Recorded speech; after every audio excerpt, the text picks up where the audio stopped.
গত 4-5 দিনের ঘটনা প্রবাহে একটা জিনিস কার্যত স্পষ্ট হয়ে গেছে। সেটা হচ্ছে উচ্চিংড়ের মতো লাফিয়ে বাংলাদেশ যতই বলুক আমরা যুদ্ধ করব যুদ্ধ করব, ভারতকে এই করব ওই করব, বাংলাদেশের সঙ্গে যুদ্ধ করতে হবে ভারতের এতখানি খারাপ অবস্থা এখনো আসেনি। বাংলাদেশকে টাইট দেওয়ার আরো হাজার একটা সহজ উপায় আছে এবং তার মাত্র কয়েকটা অ্যাপ্লাই করা হয়েছে। সত্যি ছটফটানি শুরু হয়ে গেছে। ইউনূস মোল্লার দল বুঝতে পারছে যে কাদের সঙ্গে পাঙ্গা নিয়েছে এবং কতখানি ভুল হয়ে গেছে। এবার আপনাদের একটা কথা অনেকেই বলছেন যে দূর বাবু, রোজ রোজ সেই একই ভ্যানতারা করে যাচ্ছে, এই বাংলাদেশিগুলো এইসব কথা বলছে, যাও না বাবা দুটো সেনা পাঠিয়ে দাও, 15 মিনিটের মধ্যে সব আপদ বিদায় হয়ে যাক, একদম শান্তি, শ্মশানে শান্তি হয়ে যাবে। কিন্তু দেখুন, এদের সঙ্গে যুদ্ধ করলে 15 মিনিটে হয়তো শেষ হয়ে যাবে, কিন্তু এই যে এপিসোডটা হচ্ছে এটাও তো খারাপ নয়। এটাতে দুটো জিনিস, দুটো ফায়দা হচ্ছে। এক, সময় লাগছে, ফলে দগদে দগদে একটু একটু করে মরছে, যেটা এদের প্রাপ্য সেই জিনিসটাই হচ্ছে। আর দুই, ভারত সবসময় যেটা শান্তির প্রতীক হিসেবে গোটা বিশ্বের কাছে সমাদৃত, যে কারণে ভারতের অ্যাকসেপ্টেন্স আজকে এই জায়গায় চলে গেছে, সেটা আরো বেশি মজবুত হচ্ছে যে বাংলাদেশের এত কিছু প্রভোকেশনের পরেও ভারতবর্ষ কিন্তু সেখানে কোনো রকম কোনো কড়া অ্যাকশন সেইভাবে চোখে পড়ার মতো নিচ্ছে না, যা করছে পিছন থেকে রাজনৈতিক কূটনৈতিক খেলা। কিন্তু গোটা বাংলাদেশ এপিসোডটা একটা বড় লার্নিং দিয়ে গেল। দেখুন, বাংলাদেশের এতখানি অকাত হয়ে যায়নি যে তারা ভারতের সঙ্গে পাঙ্গা নেবে। একটা জিনিস পরিষ্কার বোঝা যাচ্ছিল যে ভারত বিরোধী শক্তি যারা এর আগে, মানে ধরুন 2014 আগে ভারতবর্ষ যেভাবে চলেছে সেইভাবে দেশটা চলুক এটা চায়, এবং সেই জন্য চায়না বলুন, ইউএস বলুন, জর্জ সোরস বলুন, অস্ত্র ব্যবসায়ীদের সংগঠন বলুন, তারা ওই জায়গাটায় ভারতবর্ষকে নিয়ে আসতে চাইছিল, যেখানে হাতে গোনা একটা দুটো চারটে ফ্যামিলি তারা প্রচুর মুনাফা কামাবে, কিন্তু দেশে একটা আতুপাতু সরকার থাকবে। ফলে এই দেশের যে ইকোনমিটা আছে, যে বাজেটটা আছে, সেটা ড্রেন হয়ে অন্য জায়গায় অন্য দেশে চলে যাবে। বাইরের দেশের লোকেরা, বাইরের দেশ তারা বড়লোক হবে, আর ভারতবর্ষ সেই উন্নতিশীল দেশ হিসেবেই থেকে যাবে, কোনোদিন উন্নত দেশে যেতে পারবে না। এবং ভারত যে এত বড়, সব থেকে বড় গণতান্ত্রিক দেশ, তারা বিশ্বে একটা পাওয়ার হোল্ড করতে পারবে না। ফলে এই যে বাংলাদেশ ইনসিডেন্টটা হয়েছে, এটা থেকে একটা বড় শিক্ষা হচ্ছে যে আগামী দিনে এই সব যে ভারত বিরোধী শক্তি আছে না, তারা হয়তো আর মুখোশের আড়াল থেকে লড়বে না, তারা সামনাসামনি চলে আসবে যে হয় এসপার নয় ওসপার করতে হবে। এমনিতেই তো আমরা মরছি, ভারত থেকে টাকা বার করতে পারছি না, তার উপরে যদি সেই জিনিসটাকে আর কোনোদিন ভাঙতে না পারি, আমাদের সব ব্যবসা লুটেপুটে যাবে, আমাদের ভারতের উপর সব প্রভাব বন্ধ হয়ে যাবে। ফলে এরা সামনে আসতে চাইছে। আর তাই ভারত সরকারও চুপ করে বসে নেই। গত 7 দিনে মোদী সরকার সন্তর্পণে তাদের তুনে যে যে অস্ত্র সানিয়ে নিয়েছে, যে যে অস্ত্র ঢুকিয়ে নিয়েছে, তাতে এক কথায় বলা যেতে পারে ভারতীয় সেনাবাহিনী অপ্রতিরোধ্য হয়ে গেল। বাংলাদেশ ছোটখাটো এসব তো ছেড়ে দিন, চীন তার উপর নিচ যেখান থেকে খুশি এবার অ্যাটাক করবে, ভারতকে দেউলিয়া করে দেবে, ভারতের খারাপ খারাপ করে দেবে। চীনের মতো দেশও আর ভারতের সঙ্গে সহজে পাঙ্গা নিতে পারবে না। কি কি করেছে নরেন্দ্র মোদী সরকার গত 7 দিনে, এক এক করে বলি। প্রথমেই যে কথাটা বলবো সেটা হচ্ছে লং রেঞ্জ র্যাডার ভেরোনিচ। দেখুন, এই যে সাম্প্রতিক কালে ইউক্রেন রাশিয়া যুদ্ধ হয়েছে, বা ধরুন ইসরায়েলের সঙ্গে হামাস, হিজবুল্লাহ, ইরান এদের যে যুদ্ধ হয়েছে, সেখানে একটা জিনিস খুব স্পষ্ট হয়ে গেছে, এখন আর ওই সেনা গিয়ে সামনাসামনি লড়বে, ফাইটার জেট যাবে, এই যুদ্ধ সময়টা পেরিয়ে এসছে। এখন যুদ্ধ আরো বেশি অত্যাধুনিক হয়ে গেছে, এবং সেই জায়গা থেকে ক্ষেপণাস্ত্র, রকেট লঞ্চার, এইসব জিনিসগুলো, ড্রোন, এগুলো খুব বেশি ইম্প্যাক্টফুল। ফলে দেশের সীমা সুরক্ষার জন্য আকাশটাকে সুরক্ষিত করা অত্যন্ত জরুরি। আর সেখানে পৃথিবীর অলমোস্ট সেরা যে অস্ত্রটা, সেটা ভারতের এতদিনকার বন্ধু সেই রাশিয়া, তাদের কাছ থেকে ভারত এবার নিয়ে যেতে চলেছে। কি এই ভেরোনেজ, রাশিয়ার সঙ্গে প্রায় $400 কোটি চুক্তি একদম শেষ পর্যায়ে। কিন্তু একটা জিনিস এখানে খুব গুরুত্বপূর্ণ। দেখুন, নরেন্দ্র মোদী আসার পর বারবার একটা কথা বলেছেন, মেক ইন ইন্ডিয়া। আমি অন্য দেশ থেকে অস্ত্র কিনবো, অন্য দেশ থেকে অনেক কিছু কিনবো, কিন্তু তার সঙ্গে আমাকে টেকনোলজিটা দিতে হবে, এবং সেই টেকনোলজি ইউজ করে ফিউচারে আমরা নিজেরাই সেটা তৈরি করব। রাশিয়াও কিন্তু সেটাতে এগ্রি করে গেছে। এই যে ভেরোনেজ তৈরি হবে, তার আর 60% ভারতবর্ষেই তৈরি হবে। মানে বুঝতে পারছেন জিনিসটা দেখে কিভাবে মেক ইন ইন্ডিয়া দিয়ে এগোচ্ছে। আগামী দিনে এই অস্ত্রগুলো ভারত নিজেই তৈরি করবে, তৈরি করে ভারতের যে অর্থটা অন্য দেশে চলে যাচ্ছিল সেটা আটকে যাবে, উল্টে এগুলো অন্য দেশ, বন্ধু দেশকে সাপ্লাই করবে, সেখান থেকে এক্সট্রা ফান্ড ভারতে ঢুকবে, নরেন্দ্র মোদীর পলিসি। এবার এই ভেরোনিজ সম্বন্ধে একটু আপনাদের ডিটেলসে বলি।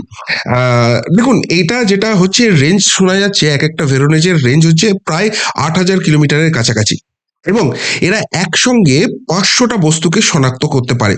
বিশেষ করে ব্যালিস্টিক ক্ষেপণাস্ত্র বা স্টেলথ যুদ্ধ বিমান, যেগুলোকে প্রায় আইডেন্টিফাই করা যায় না, মানে বহির্দেশ থেকে যখন এইভাবে আসবে সেগুলোকে সবই এই ভেরোনেজ কিন্তু আইডেন্টিফাই করে নেবে।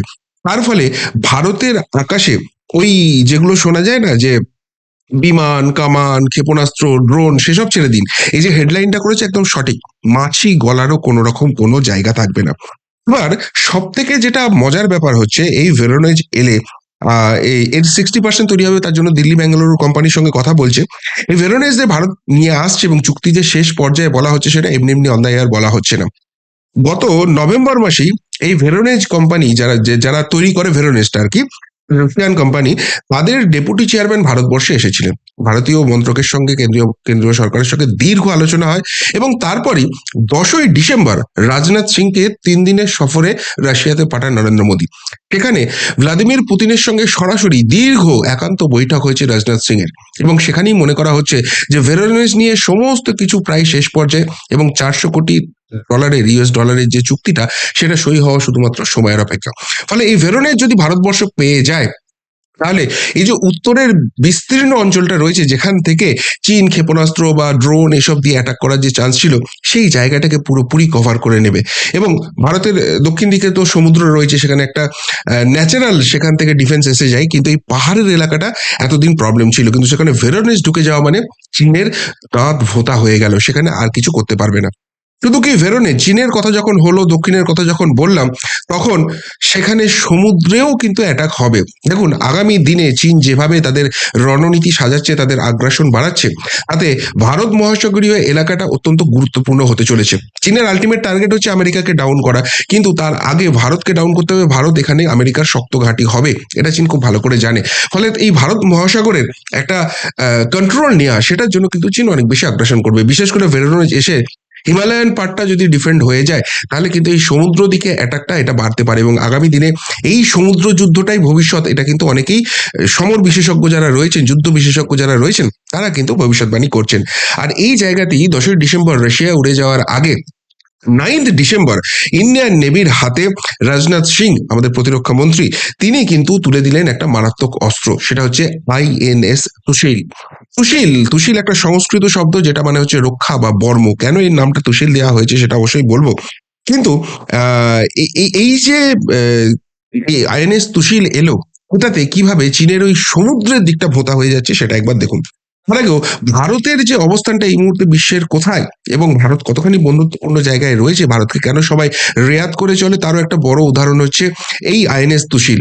এই আইএনএস তুশিলের যে ইঞ্জিনটা, সেটা ইউক্রেন করে। আর এটা তৈরি হয়, এটা যেটা ওই অ্যাসেম্বল করা বলে যেটাকে, সেটা হয় রুশ সিপিয়ার্ডে। এখন রুশ আর ইউক্রেনের মধ্যে তো যুদ্ধ চলছে, কিন্তু দেশটার নাম ভারত, বন্ধুটার নাম ভারত। তাই এই অবস্থায় যুদ্ধের মাঝখানেও ইউক্রেনের ইঞ্জিন চলে এসছে রুশ সিপিয়ার্ডে, সেখানে অ্যাসেম্বল হয়েছে এবং ভারতের নৌবাহিনীর হাতে তুলে দিয়েছে। যদিও যুদ্ধকালীন পরিস্থিতির জন্য একটু ডিলে হয়েছে, কিন্তু ভারত এটা হাতে তুলে নিয়েছে। এবার এটাকে গেম চেঞ্জার বলছেন সমর বিশেষজ্ঞরা। কেন বলছেন? সব থেকে বড় কথা, এটার যা হাইট এবং ওয়েট রয়েছে, এটার যে লেন্থ এবং ওয়েট রয়েছে, সেই জায়গাতেও নটিক্যাল মাইল স্পিডে এটা যেতে পারে, মানে যেটা সমুদ্রযানের ক্ষেত্রে খুব মারাত্মক একটা ব্যাপার, বিশেষ করে যারা ভারী জিনিস ক্যারি করছে। এবং সব থেকে বড় কথা, এটা একসঙ্গে 8খানা ব্রহ্মোস মিসাইল ক্যারি করার ক্ষমতা রাখে। শুধুমাত্র 8খানা ব্রহ্মোস সুপারসনিকই নয়, এর পাশাপাশি 24টা মাঝারি এবং 8টি স্বল্প পাল্লার ক্ষেপণাস্ত্র এটাও কিন্তু ক্যারি করার ক্ষমতা রাখে। এবার সব থেকে মজার ব্যাপার হচ্ছে, যখনই আপনি জাহাজ নিয়ে যুদ্ধ করতে যাবেন, জাহাজের সব থেকে বড় শত্রু হচ্ছে ডুবোজাহাজ। নিচে দিয়ে যাবে, টর্পেডো ছাড়বে, জাহাজ ফুটো হয়ে যাবে, শেষ হয়ে যাবে। কিন্তু সেটাকেও, এটাকে ডিফেন্ড করার জন্য কিরকম সিস্টেম এখানে রয়েছে দেখুন। দুটো ডবল টর্পেডো টিউব রয়েছে, যেটা ওটাকে প্রোটেক্ট করবে, প্লাস একটা রকেট লঞ্চার রয়েছে। অর্থাৎ কেউ যদি টর্পেডো ছাড়ে, সেটাকে আটকাবার জন্য দুটো লেভেলের সেখানে সিকিউরিটি রয়েছে, প্লাস যেখান থেকে টর্পেডো আসছে তার দিকে রকেট লঞ্চারে করে সেখানে রকেট ছাড়ার মতো জায়গা রয়েছে। এটা একটা খুব ইম্পর্টেন্ট জায়গা। এর পাশাপাশি এই তুশিল কিন্তু হেলিকপ্টারও ক্যারি করতে পারে। ফলে কি হবে, হেলিকপ্টার সঙ্গে করে যখন করবে এবং সেখানেও রাশিয়ান টেকনোলজির যে হেলিকপ্টার আছে সেগুলোকে ক্যারি করবে, যখনই সাবমেরিন এখানে অ্যাটাক করবে তখন কিন্তু সেই হেলিকপ্টার ফ্লাই করবে এবং সাবমেরিনকে খুঁজে সেটাকে ডিস্ট্রয় করবে। অর্থাৎ এর সাবমেরিনের এগেনস্টে ডিফেন্স সিস্টেমটা খুব ভালো। এটা ডিফেন্সে যেরকম কাজ করতে পারে, যেহেতু ব্রহ্মোস সুপারসনিক বা অন্যান্য মিসাইল ক্যারি করছে, অ্যাটাকেও কাজ করতে পারে। ফলে ভারত মহাসাগর এলাকায় চীন যে দীর্ঘদিন ধরে দাদাগিরিটা করছে, সেই দাদাগিরিটা কার্যত বন্ধ হয়ে যাবে। অর্থাৎ হিমালয়ান দিকটাকে ডিফেন্ড করে নিল এবং তার পাশাপাশি ভারত মহাসাগরের দিকটাকেও ডিফেন্ড করে নিল। এর মাঝখানে আরেকটা বড় স্টেপ নিয়েছে, যেটা ভারতীয় আর্মিকে প্রচন্ড স্ট্রং করে দেবে। কিন্তু তার আগে বাংলাদেশ একটু পাকামি করতে গিয়েছিল, তাদেরকে কিরকম ছোট্ট করে সবক শিখিয়ে দিয়েছে সেটা একবার আপনাদের বলে দিই, তারপর ওই ফাইনাল স্টেপটাই বলছি। দেখুন, এবার আকাশে আতঙ্ক বাংলাদেশ, সৈনিক বুম নিয়ে উদ্বেগ বাংলাদেশ সেনায়। কি ঘটনা ঘটেছে, ভারতের সঙ্গে যখন যুদ্ধ করবে, 4 দিনের মধ্যে কলকাতা নিয়ে নেবে, এইসব যখন হুমকি দিচ্ছে, তখন এই বাংলাদেশের এয়ারফোর্স ভেবেছিল ভারতকে একটু করকে দেবে, একটু করকে দেবে। সেই জন্য যশোরের যে বায়ুসেনা ঘাঁটি আছে সেখান থেকে একাধিক যুদ্ধ বিমান নিজেদের সীমানেই বা পেট্রোলিং শুরু করে।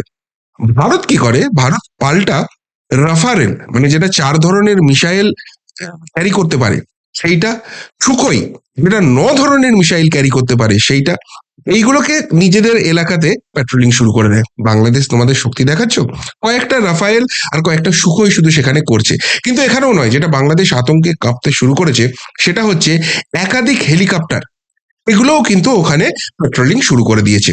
আর এর ফলেই সনিক বুম নিয়ে কিন্তু আতঙ্ক শুরু হয়েছে। কি এই সনিক বুম? আপনাদের নিশ্চিতভাবে মনে থাকবে যে বছর কয়েক আগে MiG-25 ইসলামাবাদের আকাশে গিয়ে বজ্রপাতের মতো বিকট শব্দ করে, এবং এই শব্দ করলে মাথা ব্রেন কাজ করা পুরোপুরি বন্ধ করে দেয়। তো ভারতকে গিয়ে ওই অস্ত্র ফস্ত্র ফেলতে হবে না, বোমা টোমা ফেলতে হবে না, গুলিগোলা চালাতে হবে না। এখানে গিয়ে ভারতের যে এয়ারফোর্সের কাছে মিগগুলো রয়েছে সেখান থেকে গিয়ে ওই সনিক বুম যদি চালু করে দেয় না, তাদের কান ঝালাপালা হয়ে গিয়ে ব্রেন ব্লক হয়ে গিয়ে কি করবে না করবে সেই সিদ্ধান্তই নিতে পারবে না। মানে আর্মি নেভি এয়ারফোর্সের এই অবস্থা হয়ে যাবে, সাধারণ মানুষের কি অবস্থা হয়ে যাবে। বাংলাদেশকে এই যারা বলছেন যুদ্ধ করতে হবে, যুদ্ধ করারও দরকার নেই, শুধু সনিক বুম দিয়ে বাংলাদেশকে খতম করে দেওয়া যেতে পারে। সেই জন্য বাংলাদেশের মধ্যে এখন নতুন আতঙ্কের নাম সনিক বুম। অনেক পাকামি করে পেট্রোলিং করতে গিয়েছিল না, এখন পেট্রোলিং সব বন্ধ হয়ে গেছে। আর না করলে সনিক বুম আতঙ্ক কিন্তু বাংলাদেশকে তাড়া করছে। যাই হোক, বাংলাদেশের ওই চুল্লামি বাদ দিলাম, যেটা মেন কথাটা বলছি। দুটো দুটো মারাত্মক জিনিস করছে ভারতবর্ষ। একটা হচ্ছে, আপনারা এই প্রশ্ন করতে পারেন যে মেক ইন ইন্ডিয়াটা কোথায় গেল, এই তো রাশিয়া থেকেই সমস্ত কিছু নিচ্ছে, ইউক্রেন থেকে নিচ্ছে না, মেক ইন ইন্ডিয়াটা আছে, কিভাবে আছে সেটা দেখুন। ইতিমধ্যেই আরো 12টা সুখোই 30 যুদ্ধ বিমান এইটা ভারতীয় সেনাবাহিনীর হাতে তুলে দেওয়ার জন্য 13,600 কোটি টাকা চুক্তি হ্যালের সঙ্গে করেছে। হ্যাল, ওই অনেকে প্রশ্ন করেছিলেন না যে হ্যালকে কেন দেওয়া হয়েছে, ভারতীয় ওই আম্বানিদের কেন দেওয়া হচ্ছে, এই মেক ইন ইন্ডিয়ার জন্য এই টাকাটা ইনভেস্ট হচ্ছে, সেটাকে করার মতো জায়গা করতে হবে। তো অলরেডি ভারতের কাছে 260টা সুখোই 30 আছে, তারপর আরো 12টা কিনছে। কেন? কেননা যেটা দেখা গেছে বা ক্যালকুলেশন করে দেখা গেছে যে যদি যুদ্ধ লাগে, সেখানে যদি কিছু ড্যামেজ হয়, সেই ড্যামেজটা সারানোর জন্য যে সময়, সেই সময় তো আমার শক্তিটা কম থাকবে, এই 12টা তখন রিপ্লেসমেন্ট হিসেবে সেখানে কাজ করে দেবে। ফলে এইটার সঙ্গে কাজ হচ্ছে। শুধুমাত্র তাই নয়, সেপ্টেম্বরে, মানে এটা তো ডিসেম্বর চলছে, সেপ্টেম্বরে অলরেডি 230টা অ্যারো ইঞ্জিনের জন্য আরো 26,000 কোটি টাকার চুক্তি এই হ্যালের সঙ্গে করে দিয়েছে। কি এই অ্যারো ইঞ্জিন? এই অ্যারো ইঞ্জিন যেটা হচ্ছে, এখন যা সুখোই 30-র পাওয়ার আছে সেটা অন্তত 5 থেকে 7 গুণ বেড়ে যাবে, আরো বেশি শক্তিশালী হয়ে যাবে। সেইটার জন্য কিন্তু কাজ হচ্ছে। এই সুখোই 30 অন্য কোথাও যেতে হবে না, ভারতের মাটিতে তৈরি হবে, মেক ইন ইন্ডিয়াতে তৈরি হবে। ভারত নিজের মতো করে সেটার এনহ্যান্সমেন্ট করে নেবে এবং আগের থেকে 5 থেকে 7 গুণ শক্তিশালী করে নেবে। এইবার সব থেকে মারাত্মক যে অস্ত্রটা ভারত করছে সেটা হচ্ছে 100টা সেল প্রোপেল K9 বজ্র টি গান। এটা একটা দক্ষিণ কোরিয়ার সংস্থার কাছ থেকে এই অস্ত্রটা নেওয়া হচ্ছে। এই অস্ত্রটা কি? দেখুন, সেলফ প্রপেলড মানেই বুঝতে পারছেন যে সেটা অটোমেটেড একটা জিনিস। এটা ভারতের মরুভূমিতে, যে রাজস্থানের মরুভূমি আছে সেখানে আছে, অর্থাৎ শত্রুরা যদি অ্যাটাক করে এটা নিজে থেকেই অ্যাসেস করে পাল্টা তাদের দিকে হানা করতে পারে। এবার লাদাখ অঞ্চলেও, কেননা চীনের তো বারবারন্ত হচ্ছে, পাকিস্তান দিয়ে আর কিছু হবে না বুঝে গেছে। ফলে লাদাখ সীমান্তটাকেও আরো বেশি স্ট্রং করার জন্য এই সেলফ প্রপেলড K9 বজ্র টি গান এটা ওই দক্ষিণ কোরিয়ার কোম্পানির কাছ থেকে নিয়ে আসা হবে। ফলে বনভূমির পাশাপাশি এটা পাহাড়ে এর আগে কিন্তু ইউজ হয়নি, পাহাড়টাকেও আরো বেশি স্ট্রং করে নেওয়া হচ্ছে। এবং এটা যারা সমর বিশেষজ্ঞ রয়েছেন, যুদ্ধ বিশেষজ্ঞ রয়েছেন, তারা বলছেন এটা যদি লাদাখে সাকসেসফুলি ইমপ্লিমেন্টেড হয়ে যায়, তাহলে সবার আগে যেটা নরেন্দ্র মোদী করবেন সেটা হচ্ছে ওই অরুণাচল বা এই চিকেন নেক এই জায়গাটাকে ডিফেন্ড করার জন্য এই দিকটাতেও এস্টাবলিশ করে দেবেন। ফলে একে তো ওই যে র্যাডারটা রাশিয়া থেকে আসছে ভোরোনেজ, সেটা দিয়ে তো ডিটেক্ট হয়ে যাবেই, কিন্তু সেটার সঙ্গে পাল্টা যদি আমাকে আঘাতটা হানতে হয়, সেইটার জন্য কিন্তু এই দক্ষিণ কোরিয়ান এই জিনিসটা এটাও কিন্তু আমাদের হাতে চলে আসছে, এবং সেটা মরুভূমির পর এবার পাহাড়ে ইনস্টলড হচ্ছে। ফলে উত্তর বলুন, দক্ষিণ বলুন, মরুভূমি বলুন, সব জায়গাতেই ভারত কিন্তু নিজের সিকিউরিটিটা অনেক জায়গায় বাড়িয়ে দিচ্ছে, এবং যে অস্ত্র যে টেকনোলজিটা নিয়ে আসছে সেটাতে কার্যত ভারতীয় সেনাবাহিনী অপ্রতিরোধ হয়ে যাবে। ভারত কারোর সঙ্গে যুদ্ধ করতে যাচ্ছে না, কিন্তু যুদ্ধ লাগলে ভারত তার প্রতিটাকে একদম সঠিক জবাব দেওয়ার জন্য তৈরি থাকছে। গত 7 দিনে নরেন্দ্র মোদী সরকার বাংলাদেশের ওই চিটপিটানির মধ্যে না ঢুকে তাদেরকে যেভাবে টাইট দেওয়া সেটা তো হচ্ছেই, তার মাঝে নিজেদের সামরিক অস্ত্র ভান্ডার ঠিক এইভাবেই সানিয়ে নিয়েছে, নিজেদের তুলে অস্ত্র ঠিক এইভাবেই ভরিয়ে দিয়েছে। কি বলবেন ভারতের এই ফিউচার প্ল্যানিং নিয়ে, এই অস্ত্র সম্ভার নিয়ে? যদি কিছু বলার থেকে অবশ্যই কমেন্ট বক্সে কমেন্ট করে জানাবেন। এখনকার মতো এখানেই শেষ করলাম, ফেরত আসছি নতুন প্রতিবেদন নিয়ে খুব তাড়াতাড়ি। ভালো থাকবেন, সাথে থাকবেন, পাশে থাকবেন। নমস্কার।